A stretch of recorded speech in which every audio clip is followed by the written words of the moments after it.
안녕하세요. 피아니스트 구윤정입니다. 오늘은 페달을 잘 밟는 법에 대해서 알아보는 시간을 가져보겠습니다. 우리가 가장 많이 사용하는 댐퍼 페달, 가장 오른쪽에 있는 페달이죠.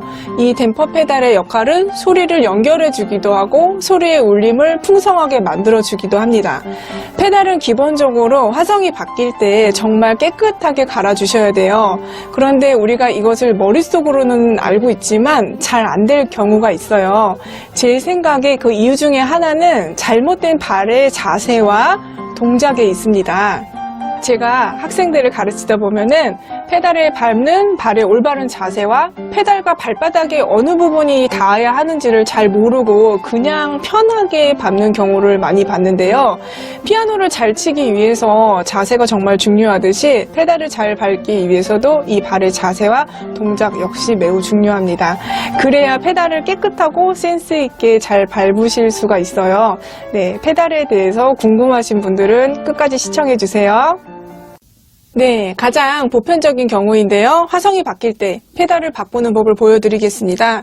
베토벤의 발투슈타인 소나타 1악장의 제2주제를 예로 들어볼 건데요. 제가 이 부분을 치면서 페달 밟는 모습을 보여드릴 거예요. 그런데 저의 발가락에 주목을 해주세요. 제가 조금 천천히 쳐보겠습니다.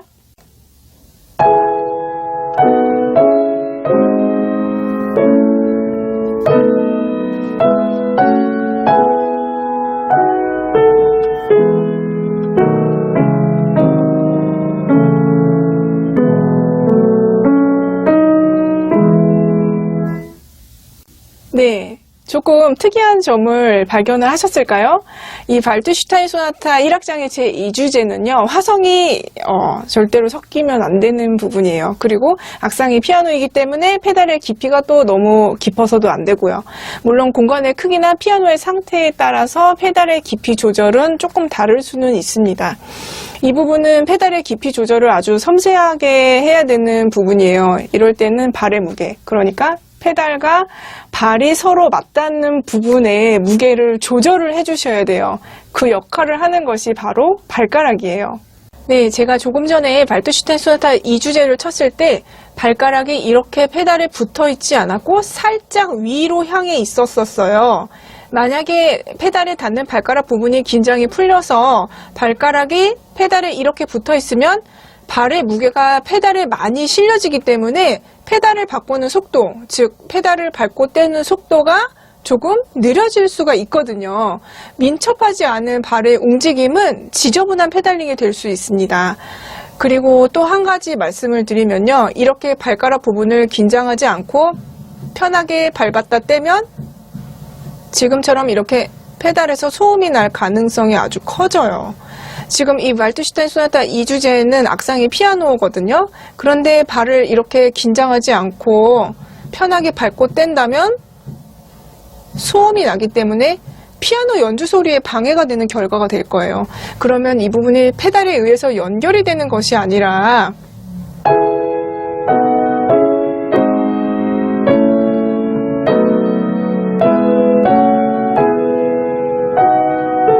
도리어 끊어지게 되는 결과가 되거든요. 그래서 저는 이 자세, 발가락을 드는 이 자세를 잘 익히는 것이 매우 중요하다고 생각을 합니다. 이 발가락을 살짝 들어서 페달을 밟는 것이 처음에는 잘 안 되는 자세예요. 그렇지만 피아노를 잘 치기 위해서 손 테크닉을 잘 익히는 것도 올바른 방법으로 연습을 하다 보면 익숙해지고 발전하게 되는 거잖아요. 너무 어렵게 생각하지 마시고 이 발의 자세로 섬세하고 예민한 발의 감각을 익히시길 바랍니다. 발의 동작을 천천히 하면서 소리를 잘 들으시는 게 연습 방법이에요. 그리고 이렇게 페달 밟으시는 분들 많죠. 페달의 끝부분에 엄지발가락만 아슬아슬하게 걸친 경우인데요. 이런 경우는 피아노를 치다 보면은 본인도 모르게 발이 페달에서 미끄러질 수가 있어요. 그리고 페달을 밟고 뗄 때 당연히 소음이 납니다. 발의 무게가 조절이 되지 않는 자세이기 때문에 페달을 이렇게 밟으셨던 분들은 오늘부터 발을 페달 안쪽으로 넣어주세요. 그리고 당연한 얘기지만 발 뒤꿈치를 꼭 바닥에 안정되게 붙여주셔야 됩니다.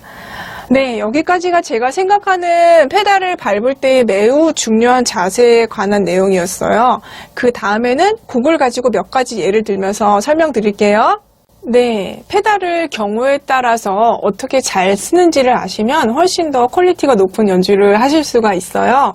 첫 번째로 곡을 시작하기 전에 페달을 미리 밟는 경우를 보시겠습니다. 첫 시작이 포르테일 경우인데요. 이럴 때는 깊은 울림이 필요하거든요. 그래서 미리 밟아놓고 시작하시는 것이 좋습니다. 예를 들어서 브람스 소나타 3번의 1악장이 이 같은 경우가 되겠네요.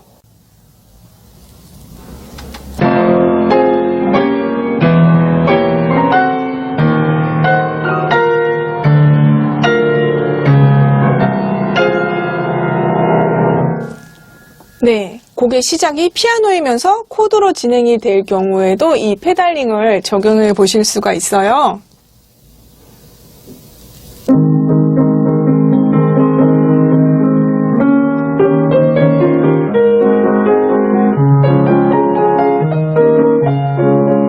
네, 쇼팽의 프렐류드 17번이었는데요. 시작하기 전에 페달을 미리 밟으면 이 코드의 진행이 페달 안에 들어올 수 있게 되거든요. 만약에 건반을 먼저 누르고 페달을 밟는다면 울림이 약간 끊어져서 시작이 될 수도 있어요. 그래서 먼저 밟아놓고 연주를 시작하시는 것이 훨씬 좋아요. 악상 기호를 표현하는 데도 도움이 됩니다. 또 시작이 아르페지오인 경우에도 적용해 보실 수가 있는데요.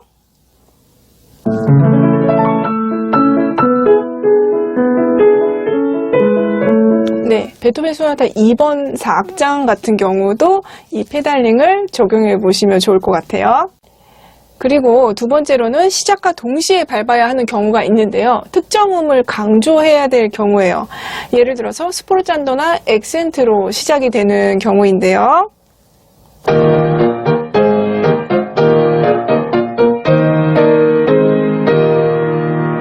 네, 브람스의 클라비어 슈티케 작품번호 119 중에서 4번이었습니다. 페달을 동시에 밟음으로써 액센트의 효과를 더 극대화하실 수가 있어요. 쇼팽의 스케르토 1번도 이 페달링을 적용하실 수 있겠네요.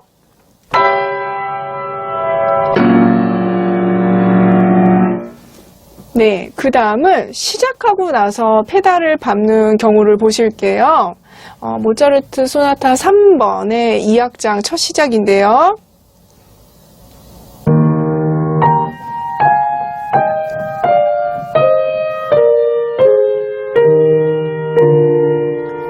네, 이렇게 멜로디의 음정 간격이 장 2도 또는 단 2도, 온음 또는 반음이죠. 이럴 때는 하나씩 다 깨끗하게 바꿔주셔야 합니다.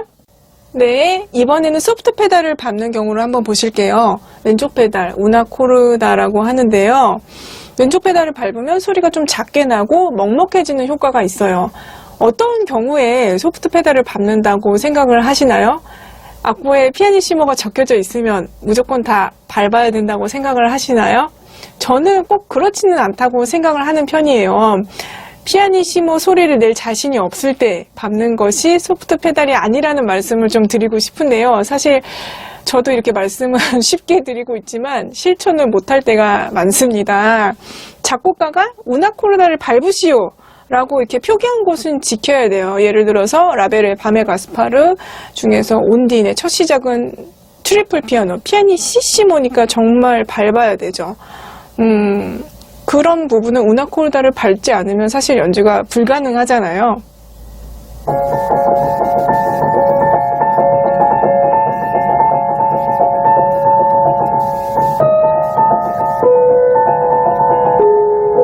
네, 이런 부분은 당연히 밟아야 됩니다.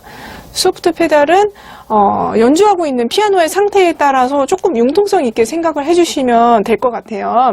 슈베르트의 즉흥곡 작품번호 90의 3번을 첫 시작을 한번 예로 들어볼게요. 첫 시작에 피아니시모라고 되어 있는데요. 제 생각에 소프트 페달이 없이 피아니시모를 표현을 할 수 있다면 정말 좋을 것 같아요.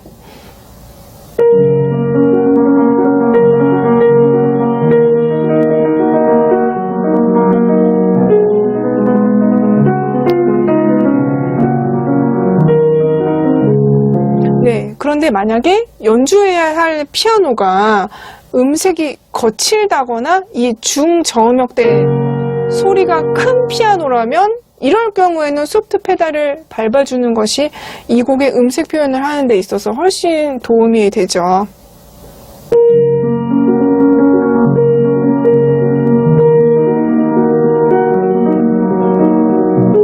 네, 조금 이해가 되셨나요? 제가 예전에 유학했을 때 어떤 교수님께 레슨을 받은 적이 있었어요. 그때 이제 뭘 쳤었는데 그 곡에서 피아니시모가 나와서 저는 습관적으로 소프트 페달을 밟고 쳤었어요. 그런데 그 교수님께서 소프트 페달을 밟는 이유가 있느냐라고 물어보시더라고요. 그때 제가 이제 대답을 잘 못하고 있으니까 아무리 악보에 피아니시모가 적혀져 있다 할지라도 소프트 페달이 어울리는 부분이 있고 어울리지 않는 부분이 있다. 그것을 잘 판단해야 한다는 조언을 주신 적이 있어요.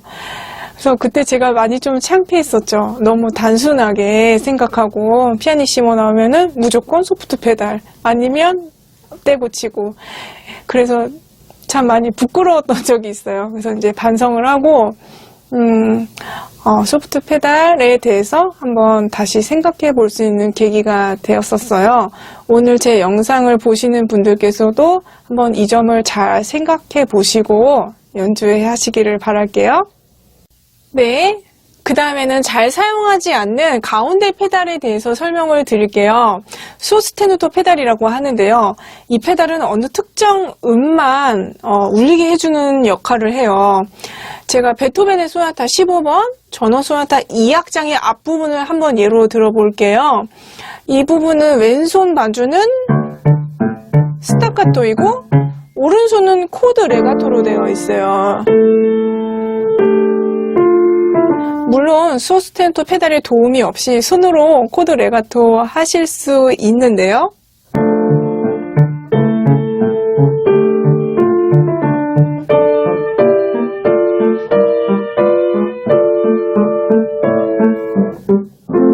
이렇게 하면 손목이 조금 경직이 될 수가 있기 때문에 소리가 좀 딱딱하게 될 수가 있어요.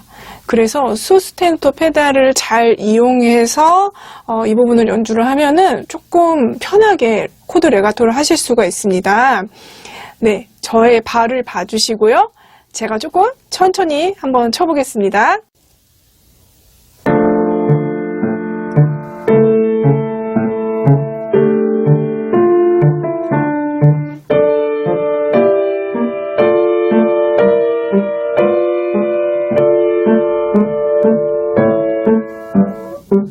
네, 제가 지금 소스테누토 페달을 밟았을 때 이 왼손의 스타카토는 페달이 잡히지가 않았고 오른손 코드 울림만 남았어요. 이 페달의 울림으로 오른손 레가토를 조금 수월하게 하실 수 있습니다. 이럴 때 소스테누토 페달을 사용하면서 손목을 좀 자유롭게 해준다면 훨씬 더 좋은 울림의 레가토를 할 수 있다고 생각을 해요. 약간의 트릭 같은 겁니다. 이 소스테누토 페달의 기능을 설명을 드리려고 이 부분을 예로 든 것 뿐이니까요. 이 페달의 도움이 없이 오른손 코드 레가토를 잘 하실 수 있는 분들은 이렇게 안 하셔도 돼요. 네, 오늘 페달을 센스 있게 예민하게 잘 밟을 수 있는 발의 자세와 페달의 기능에 대해서 알아보았는데요. 오늘 이 내용을 잘 적용하시면서 연습하시면 훨씬 더 퀄리티 높은 연주를 하실 수 있을 거라 생각합니다. 네, 더운 날씨에 건강 조심하시고요. 저는 또 다음 영상에서 뵙겠습니다. 감사합니다.